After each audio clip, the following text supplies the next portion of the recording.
ప్రజా TV Telugu news.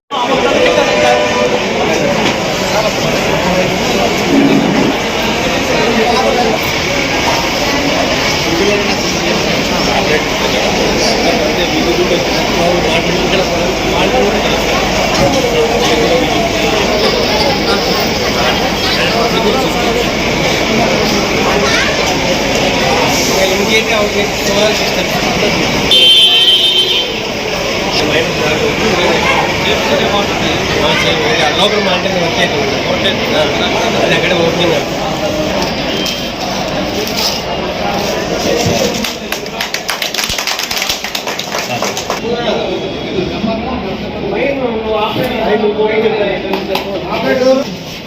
నిన్న ఒకటి అప్పుడే ఒకటి రేస్ అయింది.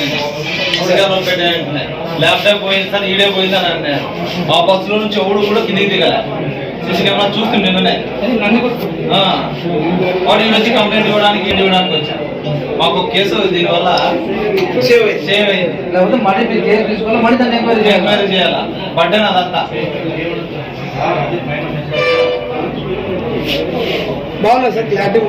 మంచి రెండు కూడా దీనికి కనెక్షన్ కాదా?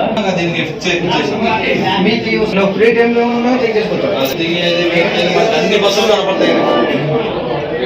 ఎక్కడ మనకి ఇక్కడ ఈ సీసీ కెమెరాలు పెట్టినప్పుడు నుంచి ఏం జరిగిందని ఈ ప్లేస్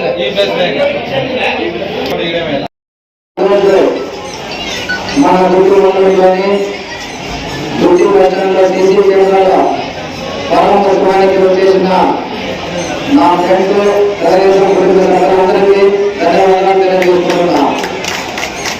అదేవిధంగా సిఐ సార్ గారు, ఎస్ఐ సార్ గారి దృష్టికి నేనే తీసుకుపోయిన మన గుత్తి బస్టాండ్ గురించి.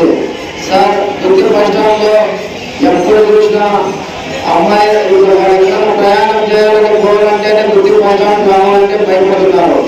ఎందుకంటే రోజు 50 సంవత్సరాలు జరుగుతున్న బస్టాండ్లో ఎట్లు చేస్తాం అనేది sir SI sir CI sir ఇటువంటి సీసీ కెమెరాలు ఏర్పాటు చేస్తే మనం నివారించిన వారైతే మనం దొంగతనాలని చెప్పి సార్ నా దృష్టికి తీసుకురావడం జరిగింది. అదే విషయాన్ని మా జగన్మోహన్ ఎమ్మెల్యే దృష్టికి నేను తీసుకుపోవడం కూడా జరిగింది.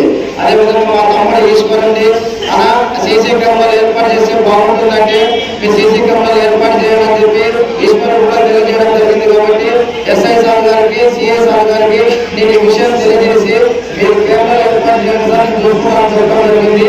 ఈ రోజు కెమెరాలు ఏర్పాటు చేయడం జరిగింది. కాబట్టి ఇక్కడ కెమెరాలు ఏర్పాటు చేసిన తర్వాత ఇక్కడ దొంగతనాలు అయితేనే ఉంది, ఏమి జరుగుతున్నా కూడా ఎప్పుడంటే సార్లు దృష్టిలో ఉంటుంది, సార్లు యాక్టివ్గా వస్తారు. కాబట్టి అలాంటి వ్యక్తులు తప్పించుకునే ఛాన్స్ ఉంటుంది. కాబట్టి ఈ విషయాన్ని నా దృష్టికి తీసుకున్నప్పుడు పోలీస్ వారికి నేను ధన్యవాదాలు తెలియజేసుకుంటున్నాను.